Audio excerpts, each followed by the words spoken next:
Con el saludo para Carlos Manuel Estefanía y los oyentes de la Tertulia de Estocolmo, el magazine radial en español que hacemos desde Estocolmo al mundo por FM 91.6 MHz, Radio Buchirca.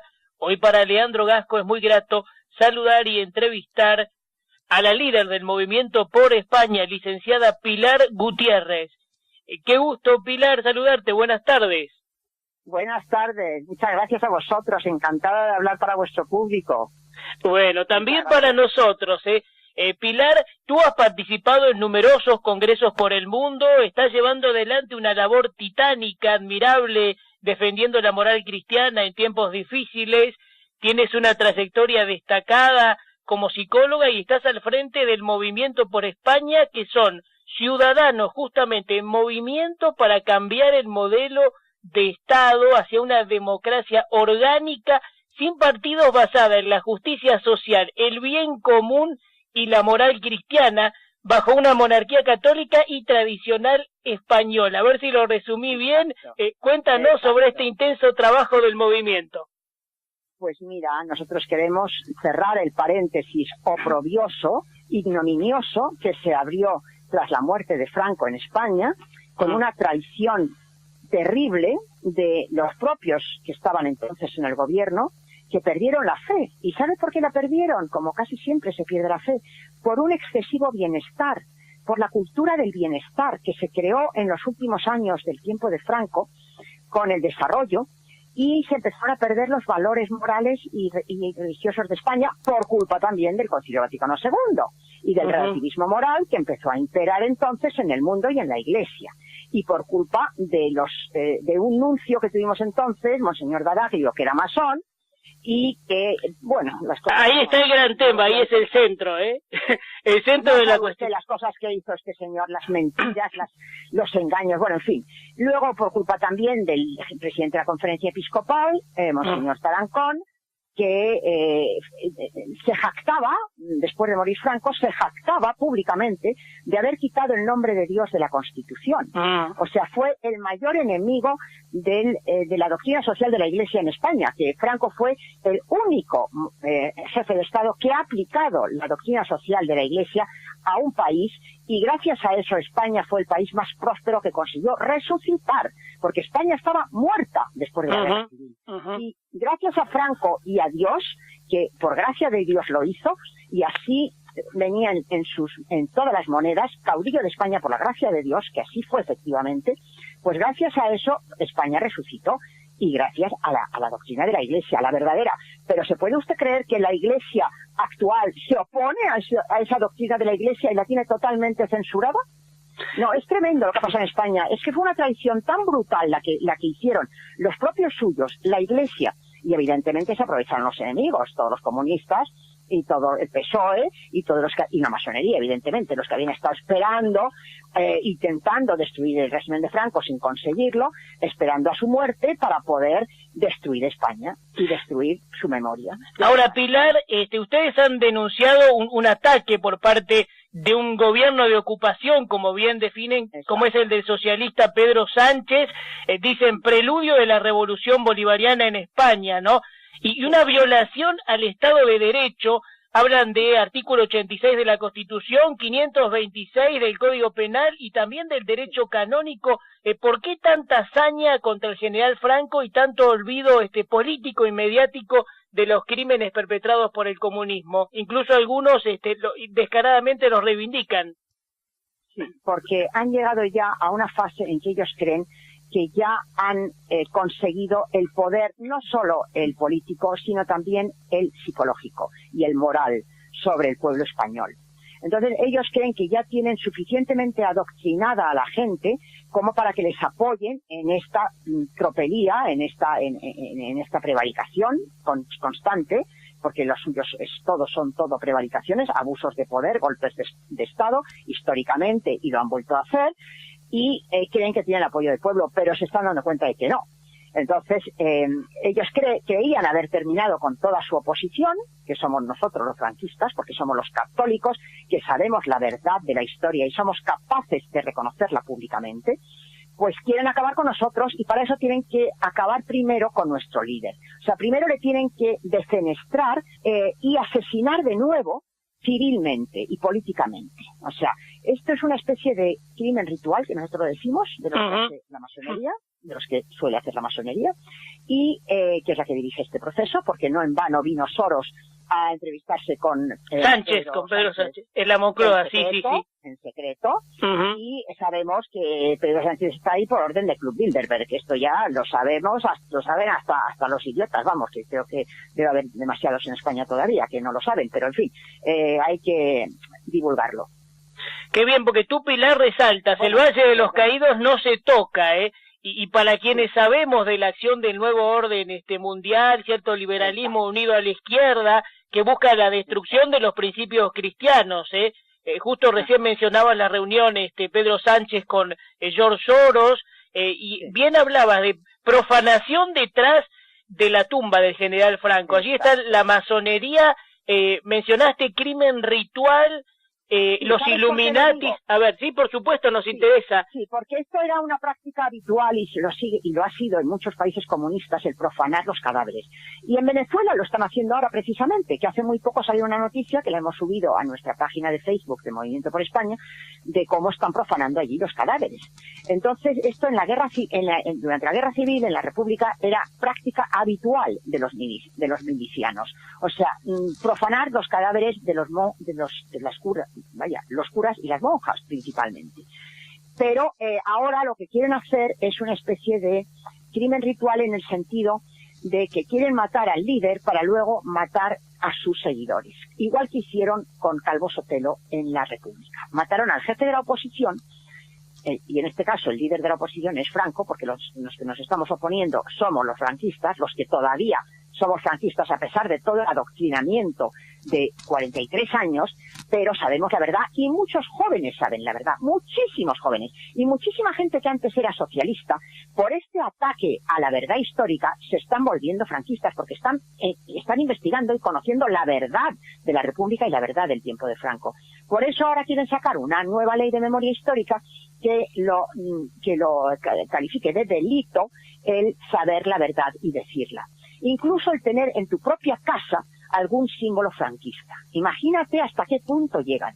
Y también inhabilitará para poder trabajar a cualquiera que se oponga al cumplimiento de esa ley. O sea, los jueces ya quedan anulados. O sea, un juez ya no puede ir contra esa ley. No podría, pues si es que se aprueba, esperemos que no, porque nosotros para eso trabajamos, para que no lleguemos a ser otra Venezuela.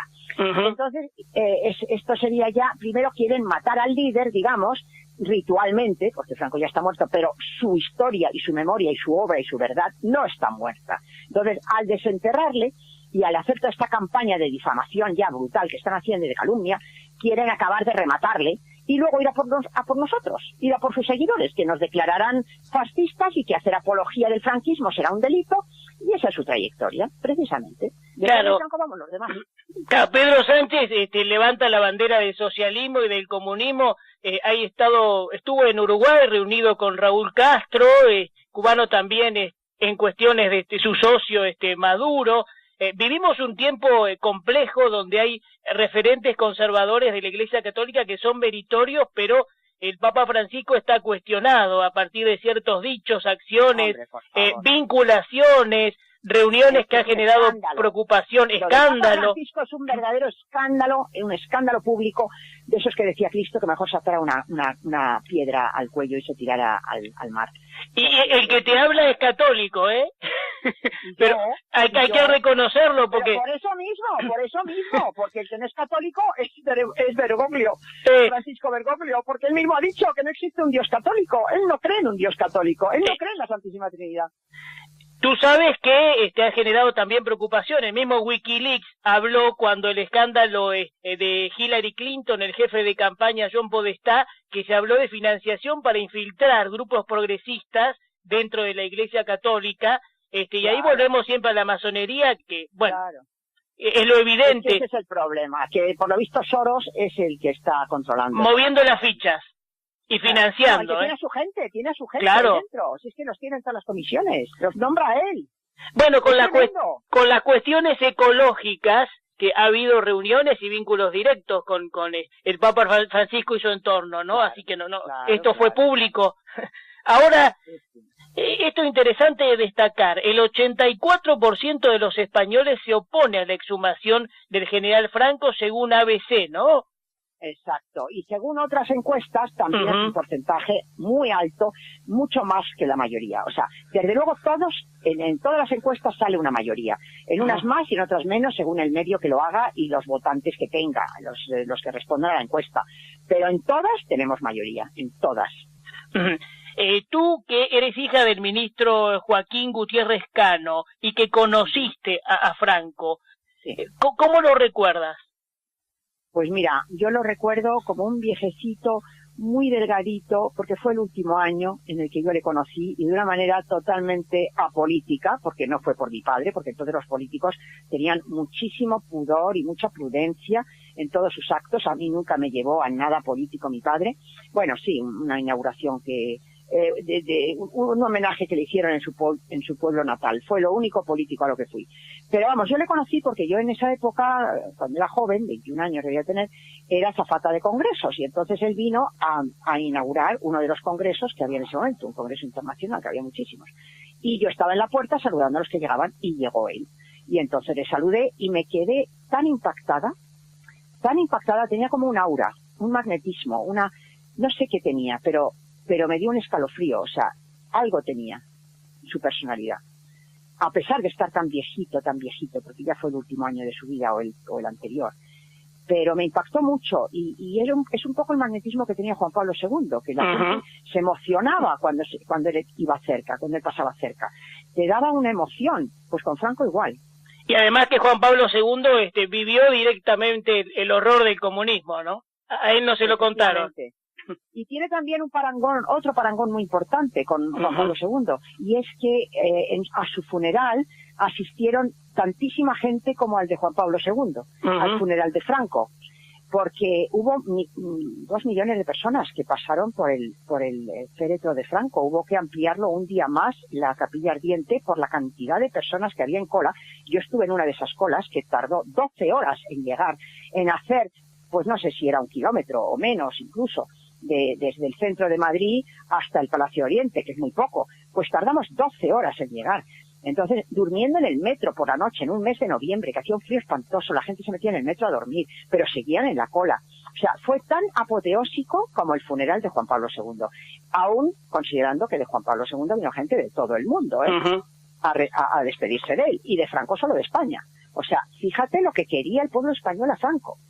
Y además, eso lo reflejaron las encuestas. Bueno, porque en ese tiempo no se hacían encuestas. Solo había un instituto de encuestas, que era el Instituto Gallup, americano, que hizo una encuesta a pie de tumba, o sea, a los pocos días de morir Franco, sobre qué pensaba el pueblo español del dictador. Ya que había muerto el dictador, pues pensaban que la gente ya se podría expresar libremente, sin miedo, tal y cual. Bueno, pues se quedaron alucinados de ver que el 82% de los españoles estaban llorando a Franco, estaban compungidos, estaban anonadados, y que la gran oposición que decían que había era solo un 6%, porque el otro porcentaje, hasta el 100%, pues era gente que no le interesaba la política, que pasaban del tema, pero los que de verdad habían brindado con champán y se habían alegrado de su muerte eran un 6%. Fíjate qué gran oposición tenía Franco. Todo mentira. Ahora, qué notable, ¿no? Porque qué hábil que es el nuevo orden mundial y la izquierda para la distorsión de la verdad histórica, ¿no? Yo, incluso en América Latina, en los años 70, que había gobiernos militares, pero que también el comunismo quería tomar el poder, y hubo una cantidad grande, por ejemplo, en Argentina, de crímenes en manos de la guerrilla que ponía bombas y asesinaba hasta niños, como 17.000 crímenes, y esa gente nunca fue reconocida, nunca fue indemnizada. En cambio, en el caso de los guerrilleros sí, ¿no? Es como es una cuestión... La doble vara de medir, la ley de... Total. Claro, siempre es igual. Entonces ellos, es lo suyo, esa es su antijusticia, que es la que les gusta a ellos. Ellos son antijusticia, antiverdad, anti-bienestar, anti-todo, pero claro, con una careta de bienhechores. Bueno, y en muchos casos también los que gobiernan promueven desde la discursiva la redistribución de la riqueza y ellos se quedan con todo el dinerito, ¿eh? Exacto, ellos se quedan con la riqueza, como hicieron en la República, ¿eh? Que ya sabe usted que Negrín se llevó todo el oro del Banco de España, cargó un barco, el barco Vita, lo cargó con todo el oro y todos las joyas que la gente había guardado en las cajas de seguridad del banco, viendo cómo estaban robando los milicianos, pues todo se lo llevó el tío para Rusia y para México, para vivir ellos luego por todo lo alto, durante su exilio terrible ahí, pobrecitos, se tuvieron que exiliar, y según dicen ahora que se tuvieron que exiliar. Pues ¿sabe lo que dijo el Negrín este? Que lo devolverían cuando muriera Franco. Bueno, pues llevamos 43 años esperando a que lo devuelvan. Claro. Ahora, me parece muy interesante desde el movimiento por España, uno haciendo lectura de la página oficial también, promueven una pedagogía social sobre la historia, y vi un cuadro comparativo muy interesante sobre la España de 1975 y luego la actualidad. Había lo más importante para un país, para mí, en tiempo del 75, una clase media fuerte, alcaldes que no cobraban, diputados que cobraban solo 10.000 pesetas al mes, un presupuesto de 3.000... Mi padre fue procurador en Cortes y cobraba 10.000 pesetas al mes. Vamos, que no cobraban casi. O sea, mi padre nos dejó cuando murió una herencia a mí y a mis otras hermanas de 10.000 euros a cada una y una casa. Esa era toda su fortuna. O Vaya. 40.000 euros, que somos 4 hermanas, y una casa. Fíjese cómo se lucró de su tiempo de político, que toda su vida trabajó por España, no como político, porque entonces no eran políticos, eran servidores públicos. Claro. Y 3.000 millones de presupuesto en el 75, 122.000 ahora, ¿no? Y ahí tenemos, y a la vista qué hacen con eso, ¿no? Y arruinaos en España, arruinaos para los restos, porque hasta nuestros tataranietos estarán pagando la deuda. Siempre viene el pensamiento del historiador Pío Moa, aquel manifiesto católico, ¿no? Muy claro cuando hablaba de esto de borrar la realidad histórica, de aniquilar y erradicar la fe en España, la catolicidad, ¿no?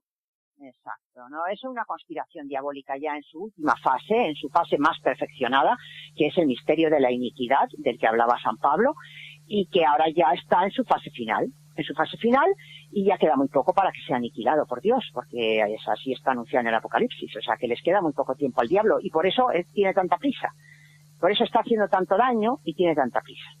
Pero bueno, aquí estamos los hijos de Dios para pararle los pies, y siempre se los hemos parado. A la larga, aunque tengamos que sufrir por ello, pero también Cristo sufrió mucho para salvarnos, pues nosotros tenemos que seguir a Cristo, a lo que haga falta, y luego pues esperar la resurrección. Claro, destacar que la batalla, Pilar, es contra los que buscan quitar a Dios de todo, ¿no? Los sin Dios, estas logias, bueno, también es certero el dato ese que por ahí se señalaba, que la acción mediática, el lavaje de cerebros, que hay un 96% de los medios en manos de 6 empresas judías, monopolio no es para... Ningún monopolio es positivo, ¿no? Exacto, y más si está en manos de los destructores de la humanidad, que lo han sido siempre, desde que se creó la masonería, que se creó en tiempos de Herodes Agripa, para destruir el cristianismo. O sea, la masonería empezó como la fuerza misteriosa, que lo llamaban, para destruir el cristianismo, y sigue haciendo lo mismo 2000 años después. Claro. Eso es lo que hay. Ahora, cuando se opera para distorsionar la realidad, legitimar lo falso, unido a la pérdida de conciencia del mal, la carencia de culpabilidad, daño causado, por ahí se mencionaba delirio psicótico común, ¿no? Delirio psicótico, la manipulación y me gustaba el término ese, bien definido como psicopatía o sociopatía, ¿no?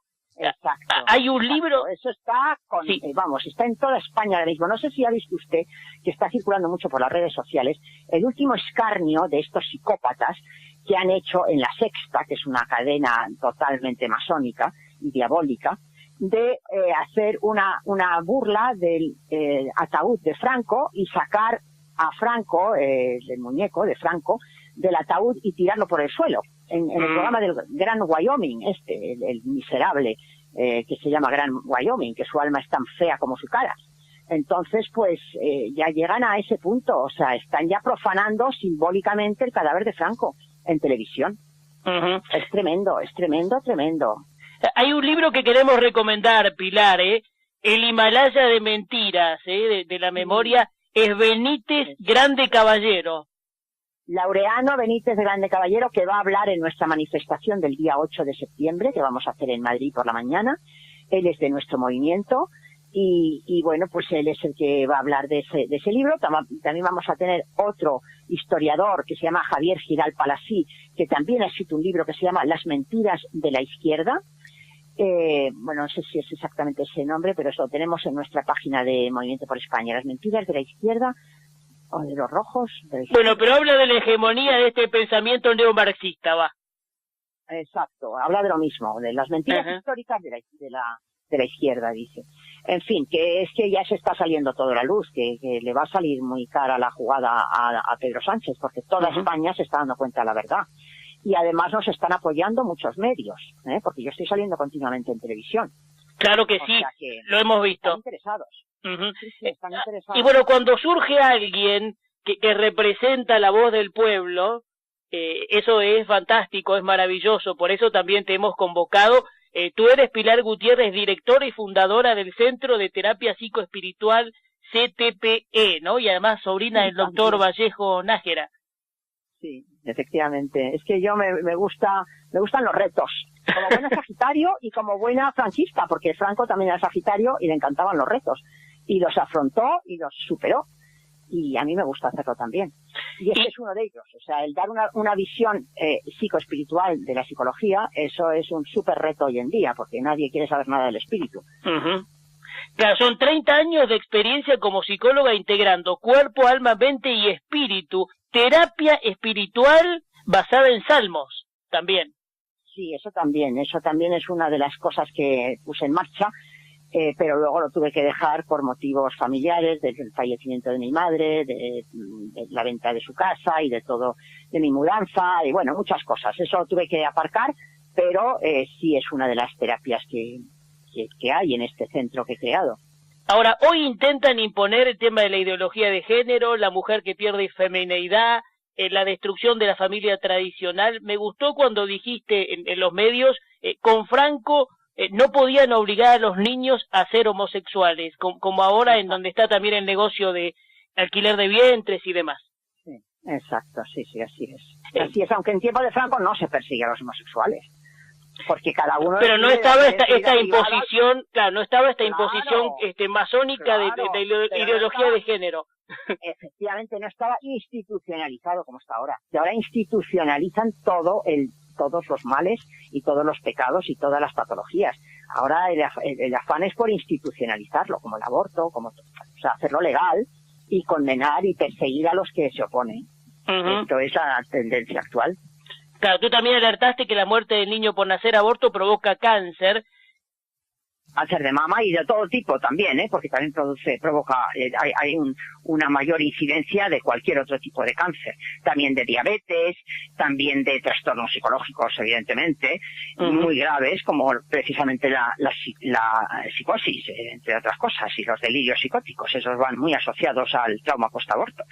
Entonces, bueno, pues son muchas cosas las que... Eso está en mi página web de nomasilencio.com, que es a lo que yo me dedico, a quitarle la mordaza a la gente, la mordaza que le pone el sistema y que les hace sufrir terriblemente, y especialmente a las mujeres que han abortado, que ni siquiera pueden decir que se sienten mal porque las atacan a muerte, incluso a sus propios terapeutas, que las insultan, porque muchas pacientes mías me vienen contando que sus terapeutas les han insultado por quejarse de que el aborto les había hecho daño. Vaya. Entonces, pues es una mordaza altísima que hay en la sociedad sobre todo sobre la verdad, tanto científica como política, como todo. Sí, has apoyado también al obispo Antonio Cañizares, el único que se atrevió a desafiar a todo este sistema impuesto, ¿no? Creaste Movimiento Unidos por la Vida, especialista en terapia del síndrome post-aborto, también destacar que colaboraste con las víctimas del terrorismo en manifestación ante el Parlamento Europeo en Bruselas. ¿Cómo conoce usted toda mi vida? ¡Qué barbaridad! Ah, sí. Qué buen periodista de investigación es usted, madre mía. No, por favor. Nosotros organizamos esa manifestación, mi hija y yo, la organizamos nosotras dos. Ni más ni menos que contra la interlocución terrorista de ETA, ¿no? Exacto, y nadie más quería organizarla porque decían que era muy complicado, que bueno, de complicado nada, fue facilísimo, porque había muchos españoles en Bruselas que también estaban en contra, no hacía falta fletar un avión para traer a las víctimas del terrorismo desde España, era mucho más sencillo, simplemente que vinieran los españoles que había en Bélgica, y vinieron nada más que los dirigentes, los líderes de la Asociación de Víctimas del Terrorismo, pero no hubo que fletar avión ni ninguna historia complicada. O sea, lo organizamos rápidamente y baratísimamente y tuvo muchísima repercusión política. Estimada Pilar las cosas son más sencillas de lo que parecen una vez que uno se pone a hacer. El tema es unirse, organizarse, ¿no? Dios adelante. Sí, con la ayuda de Dios. O sea, obedeciendo instrucciones, porque Dios te ayuda. O sea, Dios te va marcando camino, te va abriendo puertas, y esto todo hay que hacerlo con Dios, porque para eso somos católicos. Claro que sí. Con Dios se vence, pero hay que hacerle caso, hay que seguir instrucciones, hay que ser obediente, hay que hacer oración, y entonces ya las cosas funcionan. Bueno, querida Pilar Gutiérrez, podríamos estar 3 horas y media hablando, porque pues la verdad sí, que... ya lo sé, se está haciendo muy largo. Ha sido un gran placer, pero te he convocado para reconocerte, para Leandro Gasco, un honor. Te pido en el final tu saludo, mensaje especial para los oyentes que ahora mismo te escuchan en la radio desde Estocolmo al mundo, para coronar. Pues que les felicito por estar ahora mismo escuchando esta radio, que está tan perseguido nuestro pensamiento y nuestra realidad, y nosotros mismos estamos tan marginados por el sistema, y que ustedes estén perseverando en la verdad, pues es muy meritorio. O sea, que yo les felicito por ello y porque sigan perseverando, porque ya saben que Jesús dijo que el que persevere hasta el fin se salvará. O sea, que el que se raje antes, pues a lo mejor no se salva. Con que hay que perseverar, cueste lo que cueste. Así será. Dios te bendiga. Lo mejor, querida Pilar. Igualmente a vosotros y a ti. Muchas gracias, Leandro. Adiós. Adiós.